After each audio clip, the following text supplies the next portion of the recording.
오늘 우리에게 주신 하나님의 말씀은 마태복음 19장 23절부터 30절까지 말씀입니다. 우리 하나님을 경외하는 마음으로 한 목소리로 같이 읽겠습니다. 예수께서 제자들에게 이르시되 내가 진실로 너희에게 이르노니 부자는 천국에 들어가기 어려우니라. 다시 너희에게 말하노니 낙타가 바늘귀에 들어가는 것이 부자가 하나님의 나라에 들어가는 것보다 쉬우니라 하시니 제자들이 듣고 몹시 놀라 이르되 그러면 누가 구원을 얻을 수 있으리이까? 예수께서 그들을 보시며 이르시되 사람으로는 할 수 없으나 하나님으로서는 다 하실 수 있느니라. 이에 베드로가 대답하여 이르되 보소서 우리가 모든 것을 버리고 주를 따라싸운데 그런즉 우리가 무엇을 얻으리이까? 예수께서 이르시되 내가 진실로 너희에게 이르노니 세상이 새롭게 되어 인자가 자기 영광의 보좌에 앉을 때에 나를 따르는 너희도 12보좌에 앉아 이스라엘 12지파를 심판하리라. 또 내 이름을 위하여 집이나 형제나 자매나 부모나 자식이나 전토를 벌인 자마다 여러 배를 받고 또 영생을 상속하리라.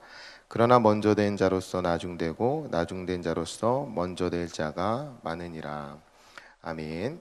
마태복음 16장에서부터 시작됐어요. 우리가 월요일부터 묵상한 것이 주는 그리스도시요 살아계신 하나님의 아들입니다 라고 묵상하면서 시작했는데, 제가 이렇게 묵상하면서 저는 이제 그 줄친 부분이 있는데 어디에 줄을 쳐봤냐면 질문에 줄을 쳐봤어요.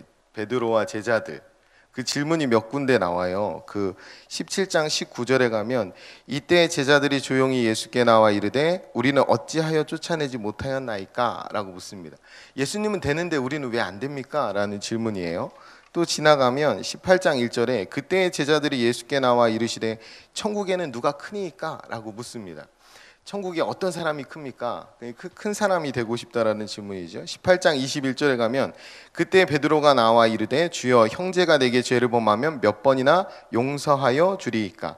일곱 번까지 하오리이까? 이 베드로가 한 질문인데 스스로 좀 자신이 있었던 질문이에요. 그러니까 이 정도 용서하면 됩니까? 라는 질문이고, 오늘 본문에서 또 질문이 등장하는데 25절에 제자들이 듣고 몹시 놀라 이르되 그렇다면 누가 구원을 얻을 수 있습니까? 그 다음에 27절에 베드로가 대답하여 이르되 보소서 우리가 모든 것을 버리고 주를 따라 싸운데 그런즉 우리가 무엇을 얻으리이까? 이 질문들입니다. 근데 여러분, 이 질문들을 제가 묵상하면서 공통점이 있는데 이 질문들 속에 뭐가 있냐면 비교의식과 보상심리가 있습니다. 저 사람보다 낫고 싶다는 마음, 혹은 나는 저 사람보다 나은데, 아니면 내가 주님을 위해서 이렇게 했는데 하나님이 뭘 주실까? 그런 보상 심리가 이 질문들 가운데 담겨 있습니다. 그래서 제가 16절부터 19장까지 이번 주간에 묵상하는 동안에는 계속 제 안에 있는 비교의식과 보상 심리를 돌아보고 내려놓는 그런 시간들이 되었는데요. 그 은혜들을 함께 같이 나누고 싶습니다. 여러분, 하나님의 은혜와 사랑에 대해서 반응하는 것이 신앙생활입니다. 하나님이 우리에게 은혜를 주셨고 구원해 주셨기 때문에 그 은혜와 사랑에 대해서 반응하는 것이 신앙생활이에요. 반대로 우리가 어떤 것들을 하나님 앞에서 행동한 것 때문에, 그러니까 신앙 행위를 한 것 때문에 하나님이 우리에게 반응해 주시는 것이 아니라는 거죠. 신앙생활이. 이 순서가 뒤바뀌면 안 됩니다. 여러분, 내가 무엇을 한 것 때문에 하나님이 나에게 반응해 주시는 것이 되면 그것이 율법주의가 되는 거예요. 신앙생활은 하나님이 나에게 은혜 주셨기 때문에 그 은혜에 대한 자연스러운 반응입니다. 그러니까 순서가 주일에 나와서 하나님 앞에 은혜 받고 한 주간 봉사자로 또 그리스도인으로 살아가는 거예요. 먼저 은혜를 받고 그 은혜에 반응하는 것이죠. 근데 이게 뒤집어지잖아요. 내가 행동하고 하나님이 나에게 이렇게 갚아주시고 나에게 이렇게 보상해 주신다, 이렇게 생각하면 하나님이 나에게 반응해 주신다라고 되어버리면 그때부터 비교의식과 보상심리가 생겨나게 됩니다. 아까 말씀드렸듯이 오늘의 질문 속에도 그 비교의식과 보상심리가 담겨 있어요. 그러니까 그러면 나는 얼마나 받을 수 있습니까? 이런 질문이잖아요. 베드로의 질문이. 이 오늘 본문의 이야기가 부자는 천국에 들어가기 어렵다라는 말씀으로 시작됩니다. 낙타가 바늘귀로 들어가는 것보다 더 어렵다라는 말씀은 들어갈 수 있지 않을까라고 생각할 수 있지만 전혀 들어갈 수 없다라는 말이죠. 그러니까 부자는 불가능하다는 말이에요. 이 말 속에 그러면은 부자는 천국 못 가겠구나, 반대로 가난한 사람은 천국 잘 가겠구나, 이렇게 생각하는데 이 다 안 맞는 말이에요.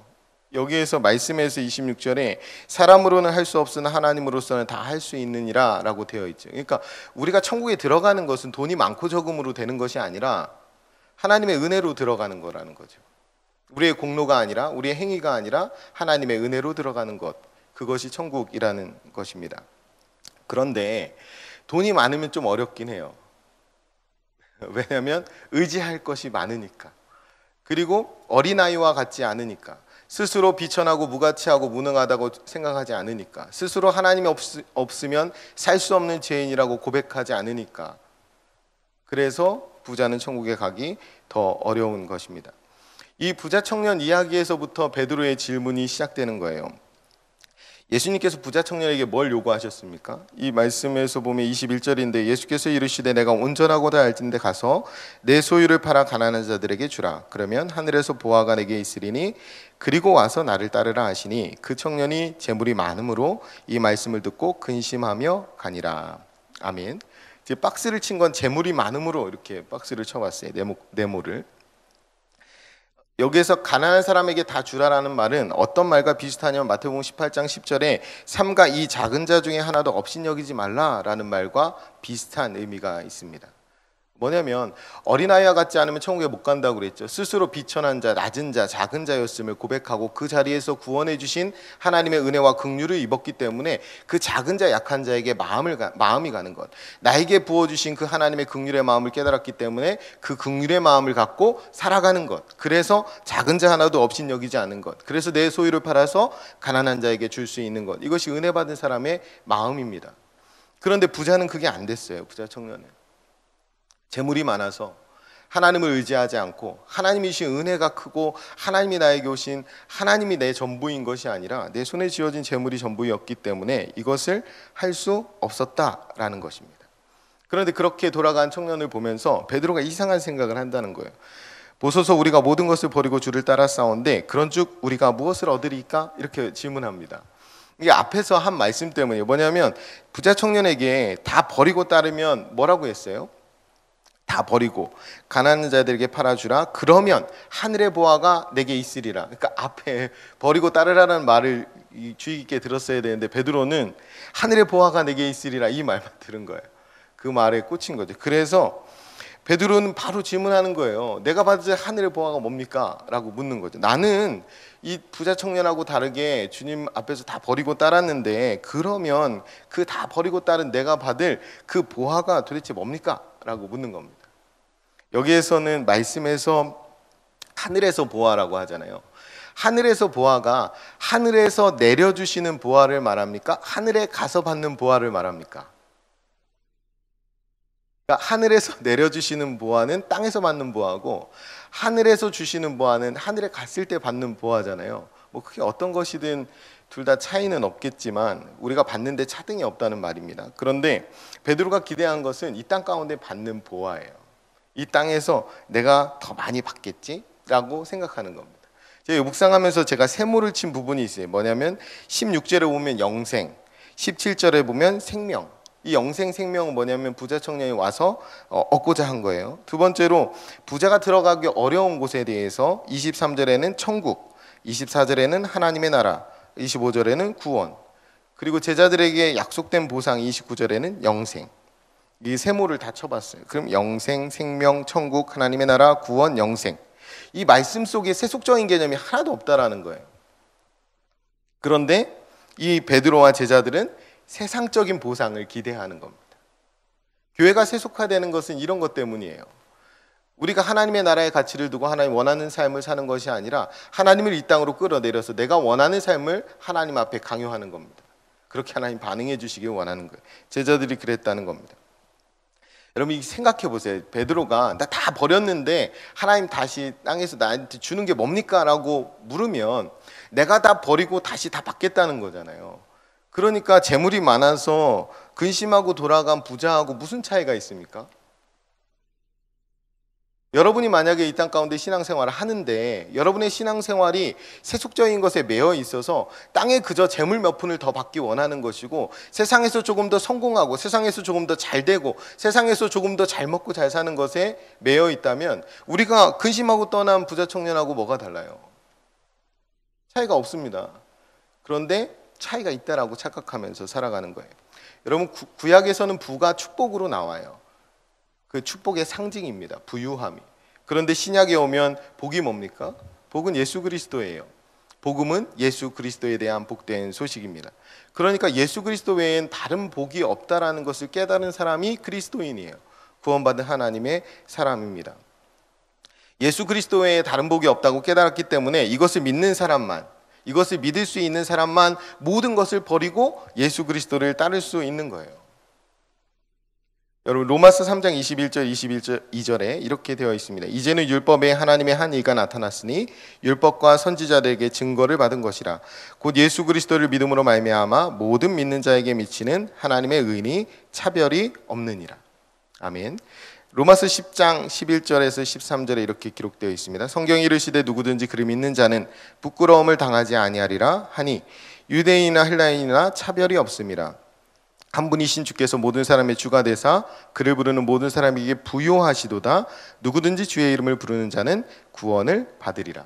아멘. 차별 없는 구원을 누구나 예수 그리스도의 공로로 받게 되는 거예요. 그러니까 보상심리라는 것이 이 땅에서 적용될 수도 없을 뿐더러 하늘에서도 이 보상심리는 적용될 수가 없는 겁니다. 그래서 오늘 말씀이 이렇게 끝나죠. 그러나 먼저 된 자가 나중되고 나중된 자가 나중된 자로서 먼저 될 자가 많으니라. 이렇게 30절이 끝나요. 우리가 다음 주에 묵상하겠지만 20장에 가면 20장 16절도 이렇게 끝납니다. 이와 같이 나중된 자로서 먼저 되고 먼저 된 자로서 나중되리라. 이렇게 끝나요. 여러분, 이러면 어떻게 됩니까? 먼저 된 자가 나중되고 나중된 자가 먼저 되면 어떻게 되는 거예요? 차이가 없어지는 거죠. 천국에서 그렇다라는 겁니다. 천국에서 지위가 차이가 없다라는 거예요. 우리는 값없이 차별 없는 구원을 받았는데요. 그럼에도 불구하고 하나님 앞에 차별적인 지위를, 차별적인 보상을 달라고 이야기하는 겁니다. 우리가 구원받은 것이 하나님의 은혜로 되었는데 우리가 조금 무언가를 더 했다고 해서 하나님 앞에 차별적인 은혜를 혹은 보상을 달라고 하는 습성이 있어요. 그것이 베드로와 같은 습성입니다. 질문 하나 드려볼게요. 여러분, 천국에 가면 베드로와 우리의 지위가 같을까요? 다를까요? 천국에 가면 신약 성경의 절반 이상을 기록한 바울의 지위와 우리의 지위가 같을까요? 다를까요? 앞서 말씀드렸잖아요. 천국의 지위가 차이가 없다고. 차이 없습니다. 똑같습니다. 왜냐하면 예수님의 공로로 들어가기 때문이에요. 그러니까 차이가 없는 겁니다. 물론 칭찬은 다를 수 있겠죠. 칭찬과 인정은 다를 수 있겠으나 지위의 차이가 없다라는 겁니다. 오늘 베드로를 통해서 알려주시고 싶은 진리가 저는 이것이라고 생각합니다. 모든 성도는 동등한 지위를 갖습니다. 천국에서도 이 땅에서도. 여러분, 다음 주에 묵상하는 20장에 가면 포도원 일꾼의 비유가 있습니다. 포도원 주인이 천국과 같다라는 비유로 시작하는데요. 한 데나리온을 약속하고 들어온 품꾼들에게 한 데나리온을 주는 거예요. 처음 들어온 사람이 있고 그 다음에 오전 9시에 들어온 사람, 오전 12시에 들어온 사람, 오후 3시에 들어온 사람, 오후 5시에 들어온 사람 다 차이 없이 한 데나리온씩 줍니다. 그러니까 먼저 온 사람이 원망하죠. 왜 원망합니까? 이 안에 비교 심리와 보상 심리가 있기 때문에 그래요. 우리가 그런 사람이 되지 않았으면 좋겠습니다. 이것을 천국이니까, 포도원이 천국이니까 천국에 들어오는 그 순서로 이해한다면 맨 처음 들어온 사람은 아브라함과 이삭과 야곱과 요셉 등이 되겠죠. 족장 시대. 두 번째로 9시에 들어온 사람은 구약의 시대의 선지자들이 있고, 그 다음 12시에 들어온 사람은 신약 시대 예수님의 제자들과 그 사람들이, 초대교인 사람들이 되겠죠. 오후 3시에 들어온 사람이 초대교인들이 될 겁니다. 그럼 마지막 5시에 들어온 사람은 누굽니까? 우리죠. 이 차이가 없다라는 겁니다. 만약에 아브라함과 베드로와 바울이 우리를 향해서 왜 저 사람들하고 우리하고 보상이 같냐고 따지지 못한다라는 거예요. 천국에서 하나님이 우리에게 그렇게 동일한 은혜를 주셨습니다. 이것이 천국이고 이것이 구원의 은혜입니다. 먼저 된 자가 나중되고 나중된 자가 먼저 되는 예수의 공로로 누구나 차별 없이 받는 의, 차별 없이 받는 구원, 차별 없이 받는 부유함이 우리 가운데 있다라는 사실을 우리가 기억한다면 이것이 얼마나 큰 은혜인지 깨닫게 됩니다. 이것이 얼마나 큰 은혜인지 깨닫게 되면 그 다음에 반응하는 거예요. 신앙인답게. 우리가 오늘 질문에서 우리가 모든 것을 버리고 주를 따라 싸운데 그런즉 우리가 무엇을 얻으리까? 라고 질문해서는 안 되고, 우리가 이미 모든 것을 버리고 따랐는데 우리가 주님 앞에서 뭘 더 구하겠습니까? 라고 말해야 됩니다. 그런데 우리는 늘 하나님, 내가 이렇게 신앙생활 잘하고 내가 이렇게 새벽에도 나와서 기도하고 하는데 하나님 나에게 무엇을 주시겠습니까? 라고 얘기한다는 거예요. 신앙생활은 하나님이 나에게 주신 은혜가 너무 커서 그 은혜에 반응하여서, 하나님, 내가 모든 것을 버리고 이미 주님을 따랐는데, 내가 그 재물을 다 버리고 따라 나선 부자 청년과 같은데 내가 이제 주님 앞에 무엇을 더 구하겠습니까? 나는 주님 한 분만으로 만족합니다 라고 고백하며 살아가는 것이 신앙생활입니다. 저와 여러분 모두가 오늘 하루 삶 가운데 살아갈 때에 하나님이 주신 그 거룩한 신분 때문에, 하나님이 주시는 그 놀라운 지위 때문에 그 하나님의 은혜와 사랑에 반응하는 그런 복된 하루가 되었으면 좋겠습니다. 죄로 죽을 수밖에 없는 죄인이었는데 우리도 동일하게 베드로와 같이, 우리도 동일하게 바울과 같이 여겨주셔서 구원해 주신 그 하나님의 은혜에 감격하여서 하나님 앞에 충성을 다하며 살아가는 그런 복된 하루가 되었으면 좋겠습니다. 기도하겠습니다. 참 좋으신 아버지 하나님, 감사합니다. 월요일부터 한 주 동안에 우리가 동네 세매주 성경 말씀 마태복음 16장부터 19장까지 묵상하는 동안에 우리 안에 있는 비교의식과 보상 심리들을 내려놓게 해주시니 감사합니다. 하나님, 우리가 주님 앞에서 모든 것을 버리고 따랐는데 주님 무엇을 더 주시겠습니까? 라고 묻는 자들이 아니라, 하나님, 우리가 이미 주님을 위해서 모든 것을 버리고 따랐는데 우리가 무엇을 더 구하겠습니까? 라고 말하며 충성을 다하는 그런 하나님의 백성들이 되게 도와주옵소서. 우리를 베드로와 같이, 바울과 같이 여겨주시고 동일하게 구원해 주셨는데 그 구원 앞에, 그 은혜와 사랑 앞에 충성으로 반응하는 복된 하루가 되게 인도하여 주옵소서. 오늘도 동행해 주실 것을 믿으며 감사드리며 축복하며 예수님의 이름으로 기도합니다. 아멘. 이 시간 다음과 같은 기도의 제목으로 기도드리겠습니다. 지금 들은 말씀이 내 삶으로 이어지게 하옵소서. 우리 교회의 영적 리더자들이 예수님의 마음을 품고 주님의 몸된 교회를 잘 섬기게 하옵소서. 동네 세매주 성경을 통해 말씀상 공동체 성도님들이 말씀을 더 깊이 묵상하게 하옵소서. 내일 주일 예배를 준비하는 사역자들에게 큰 은혜를 베풀어 주옵소서. 러시아 우크라이나 전쟁이 속히 종식되게 하옵소서. 공동 기도문의 기도 제목과 여러분 각자의 기도 제목에 따라 기도하시다가 삶의 자리로 나아가시겠습니다. 다 같이 통성으로 기도하겠습니다. 참 좋으신 아버지 하나님, 감사합니다. 오늘 거룩하신 주님 존전에서 하루를 또 시작합니다. 하나님, 우리에게 베풀어 주신 은혜와 사랑이 어떠한지를 다시 한번 말씀 가운데 깊이 깨닫게 해주시니 감사합니다. 하나님, 그러나 우리가 이 땅 가운데 살아갈 때에 주님 앞에 허탄한 그런 질문들을 던지며 아버지 잘못된 비교의식과 보상 심리 가운데 살아가는 것이 우리의 실존입니다. 하나님, 우리를 불쌍히 여겨주시고 우리를 긍휼히 여겨주셔서 하나님이 우리를 어떻게 사랑해 주셨으며 하나님이 우리를 어떻게 구원해 주셨는지를 다시 한번 말씀 가운데 깊이 깨달을 수 있도록 주님 인도하여 주옵소서. 하나님, 오늘 주신 말씀을 마음 가운데